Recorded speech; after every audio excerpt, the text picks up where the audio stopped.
আল্লাহ নিজের হাতে রমজান সাজাইছেন। আল্লাহ বলে, বান্দা শোনো আমি রমজানকে কেমনে সাজাইলাম। 1, পুরা মাস রোজা। 2, প্রতিদিন ইফতার। 3, প্রতিদিন সাহারি। 4, প্রতিদিন 20 রাকাত তারাবি। 5, শেষ দশকে এতেকাফ। 6, শেষ দশকের বেজর রাত্রিতে শবে কদর। এরপরে 7, একটা নফল একটা ফরজের সমান। 8, একটা ফরজ 70টা ফরজের সমান। 9, প্রথম দশক রহমত। 10, মাঝখানের দশক মাগফিরাত। 11, শেষ দশক জাহান্নাম থেকে মুক্তি।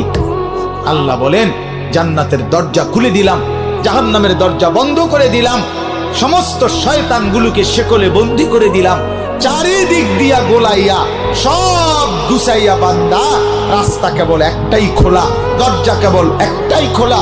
পুরা রমজান রাতে আসো, দিনে আসো, দুপুরে আসো, শুধু আমার গোলামি করবা, গুনাহ ছেড়ে দিবা, আর একটা দরজা দিয়েই সবাই ঢুকবা। শুধুই জান্নাত, শুধুই জান্নাত, শুধুই জান্নাত, শুধুই জান্নাত।